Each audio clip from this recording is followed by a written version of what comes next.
the speakers up. We're going to have a quick round. Please come on up.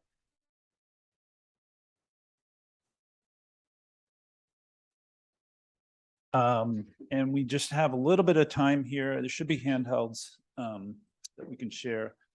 And first of all, I just want to very sincerely thank each of you for being here today. You could be doing other things and you're here. I really appreciate it. Paul, if you're around, can you get a picture of this? Because this kind of feels like a BizNow event, doesn't it? Yeah, exactly. But in all seriousness, this is such a special moment. I'd like to invite each of you to just react. What did you hear from your colleagues? What's sticking? And just offer some reflections, please. Yeah. So I have a thought. I actually sent a note to some of my colleagues on the panel here earlier this week after you wrote to prompt us to send slides and all that. And I said, what are you guys going to talk about? Because we do a lot of the same core services, and I didn't want to all show up and talk about that stuff or talk about streeteries or talk about whatever, And what strikes me about the conversation that we just had is that we are all doing such different work, right? We do a lot of the same stuff, but the way that we are all tailoring our approaches to our neighborhoods, to the specific needs of those neighborhoods, communities, I think is really interesting. That's something that strikes me as I hear others talk. So I think that that's worth noting. I also think it's worth noting that, there are some things that are 14-month long planning and permitting projects that are tremendously, yielding tremendous returns. And then there are things that involve sending emails and putting up tables and bringing in food that are having equal impacts. And so innovation does not have to be hard. And in fact, maybe it is as much about the lower lifts as it is about the bigger ones. Tracy, please. I just think it's interesting that I don't think the goals changed. It seems like we all still have that North Star of creating great places and vibrancy. I think we're just thinking through new ways to accomplish that outcome.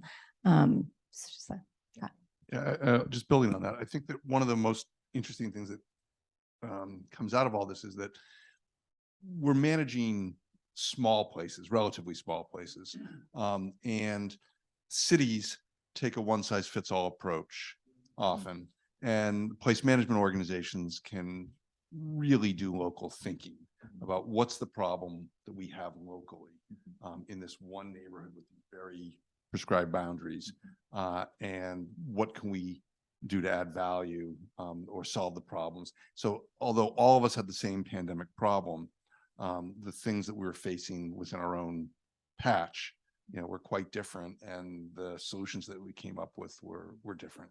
I think that just proves once again, the value of these place management organizations, especially the bids. I mean, we all talk to each other pretty frequently. Well, yeah.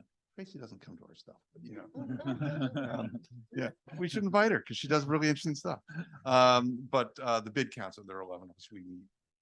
And certainly during the pandemic, we were meeting constantly. I just wanted to comment. Everyone did a great job, and it's fun and really important to be able to work with a group of people like this. To, like Joe said, we talk a lot, but we don't just talk. We help each other. We share best practices. It really is a group effort in each unique way. But I just want to take the time, Steve, your presentation was really interesting to me, and I think this is the arena where we should feel safe asking ourselves questions just like you did. I kind of wish I took more of that kind of approach because of the group, and we can get feedback from the group, but it's really interesting to ask ourselves questions of are we really giving the information? Are we making sure that we're providing the results? What are the results, and what are the results that we're looking for? And sometimes that's not measurable, but it doesn't mean it's not happening and helping the community. So I have a lot to think about on your presentation. So it's interesting. I think that you're very interested. I think Rich is interested that there be a school of thought, that a school of thought emerge. And when we take a piece of that conversation back, we're beginning to, I think, have this sense that there's enormous amount of responsibility on us. And we haven't stepped in perhaps as big or as forcefully as we could in aggregate, to say, we're going to make these kind of changes. You shouldn't have to scramble so goddamn hard to expand the sidewalks and understand how it worked. And we should be, yes, it's great. And save DuPont Circle. Do you know what I mean? It goes on like that. It goes on like that. So that what should our relationship be with funding organizations? What should our relationship be with the city overall? All of that maybe needs to rise way, way up. And I think that that's our moment right now a little bit. You think so? Oh, do I? Yeah. Yeah, I mean, we've been talking a lot about this, that notwithstanding the fact that we've been around for what, 25 years, 26 years, something like that. As you know, with the downtown bid, Rich starting the first, bid downtown 25 years ago. The city leadership has sort of forgotten where we were, where we came from, and what the bids did to contribute. And I think it's incumbent on us to not only remind them, but sort of force ourselves back into the conversation, because I think we have a lot to offer. And often, they'll say, well, we need somebody from the bids, to come in and join this big, football team of planners, not planners, but, people that we've assembled to solve these problems, forgetting that we're the, combined, what do we have, like $35, $40 million a year that we're spending to do improvements in the District of Columbia in a relatively small area. I'm wondering, I think just, Sharon was gonna. yeah, please, no, please. I really was just going to echo just that struggle, I think, is one that's important. And I appreciate sort of the thinking and collective school of thought around just what that relationship and dynamic could be with cities. And I'm just curious even to learn more about sort of how that plays out in other dynamics and spaces. And one thing I was going to say too, and I just going back to just general reflections, we all lived through this pandemic time and space and sort of dealt with it in our own different ways. But my goodness, just seeing it sort of reminded me of the trauma and just the true depth of the challenges that we all faced. And also just, I'm so inspired by the resilience that I've seen. And so I just wanted to say that to all of you who were dealing with just so many challenges. And I think for all of us as a people, we've dealt with a major trauma and blow, and our cities particularly have struggled so much. And I think it's just important to acknowledge the resiliency and the strength and the beauty that comes out of all of it. Yeah, thank you so much. And actually, that's exactly where I wanted to go. Unfortunately, we don't have a huge amount of time. I'd love to just keep you guys in this room all day long, but we don't have that kind of time. But I would like to invite everyone to just reflect just a little bit about this transition from a personal perspective. Your leadership has been extraordinary, and just where are you at personally in terms of your professional leadership roles? And Tracy, I'm going to start with you. Yeah. That's a big one. For me personally, almost 80% of my staff started during the pandemic. So that's an unusual circumstance. So I think we think about, personally, I think we feel like we're stewards of the neighborhood, but we're also stewards of a model organization.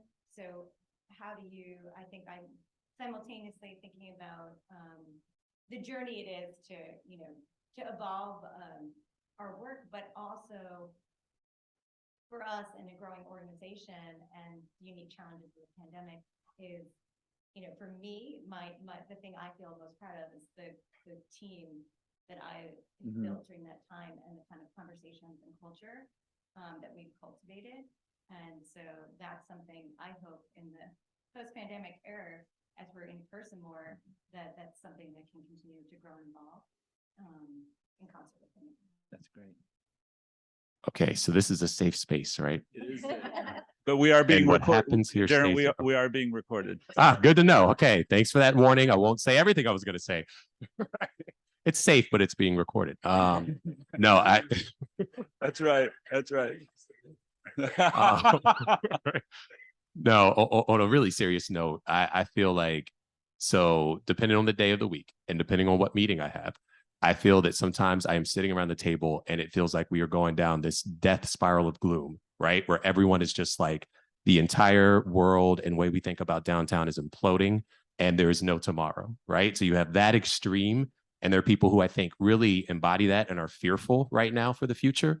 But then I also will go into rooms and I feel like there is so much creativity and ideas being generated and excitement and just this rosy outlook on opportunity. And I think I'm generally an optimistic person, and I find myself often there, but my goodness, there is so much of the uncertainty and so much of the gloom and so much of the worry about sort of what the future holds. And just when you look at all the other external factors that are playing out in our world, and rising inflation and war, and I mean, all these other things that are sort of playing into just our day-to-days, it can be overwhelming sometimes, but I truly hold on to just that hope and inspiration. I believe there's so much opportunity for what cities can mean and continue to be in the future.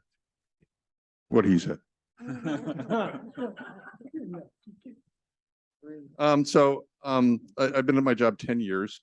I've been at BIDS 20 of the last 26 years. The last 2.5 years have just been brutal. It's a totally different experience than when Rich and I started in 1996, 1997. And the city was flat in its back, and people were leaving, but we were hopeful because we knew that we had this energy to do some turnaround stuff.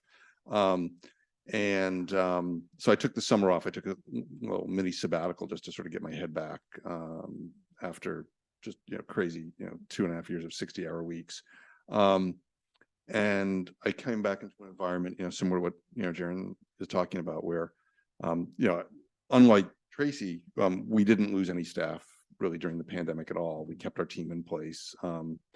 The hardest part now is that everybody over 50 comes into the office every day, and everybody under 50 comes in as little as possible.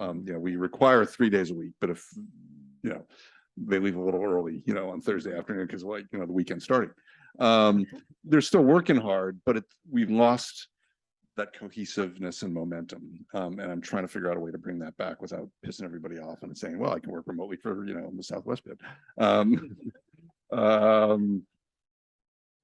But it's a real concern because I think that we are place management organizations, and I need people walking the streets and talking to people and out there seeing what's going on and being responsible for the fact that, something got destroyed on the deck. I mean, the operations people are there, but so that's one of the big challenges. And then figuring out, how we are going to emerge from this, when we're going to emerge from it, and how we're going to emerge from it is a real challenge. I'm struggling with that, and what my role is in helping us, come back better. Thanks, Joe. I think that the BID identity is too confining, and I think it's time to kind of start from scratch, redefine the organization, what its purpose is, what you want to do, what kind of people you want to have around you. And so I think we're working toward a sort of a summit in January where we're saying it's time to begin again. And we already know it doesn't look like it did 2 years ago, 18 months ago, even last summer. Who's coming to work, who wants to. And so it's time to sort of completely start again. And I'm looking at sort of Jesse over here who does all of our public art. And the job is to get out of Jesse's way, right? Take this corner of the city. We'll find whatever you need in terms of resources, make history, right? And I think it's true on our operations side. It's true kind of everything from our ambassadors all the way through to the mobility innovation district we just launched. So it's an enormous sort of upside. It's like an enormous chance it's all in play. So what do you want to do with it? I mean, that's a little bit for us, like this moment in time. So I'm probably spending as much time thinking about NOMA as I am thinking about the city as a whole, because it's impossible to decouple the success of NOMA from the success of the rest of the city. I recently took a personal trip to Paris, and I showed up knowing that the city was going to teach me something. And I have a lot of thoughts that we don't have time to get into about specifics there, but I think it was the trip that I needed to take at this stage of the pandemic when we are all freaking out about the future of cities, and to be in a city that is older and has withstood the test of time and time again was incredibly encouraging to me. That said, the second thought that I had, and I appreciated what Mercedes said earlier about dinner table conversations. My dad is also an urban planner, and he spent his career focused on older industrial cities. So the success of cities, while we see it in a lot of examples, is not guaranteed. There are cities that have not been able to come back. And so I called him after the trip and I said, we got to talk about cities. So what also struck me earlier during the presentation was something on a slide that said the global challenges, the world's global challenges are solved at the local level. And I had one of kind of like a, oh shit moment, kind of feeling the weight of that responsibility. So I'd say that it's kind of a both very motivated by the challenges and also really feeling the weight of that responsibility as someone who does work in a hyper local way, in a way that we know is meaningful and is important in this moment. I would say the collaboration, I'm from DuPont, but the survival of the downtown area and the Golden Triangle bid will help DuPont survival. So recognizing that and understanding that. And I would say just personally, I have let myself start saying that this is hard. This is overwhelming. Not acknowledging that for a long time, I think was some kind of denial. And you guys make it look so easy. It's like, whatever. But, and then also acknowledging, like, I will write myself a sticky note when something good happened, just to remind myself, because it's fleeting, but you got to have the balance with the hard, because it's really hard. It's great. Please join me in sharing this gratitude. Amazing. Totally amazing. Thank you. Thank you so much to each of you for an amazing round of insights. Thank you. All right, final panel, please come up. Rich.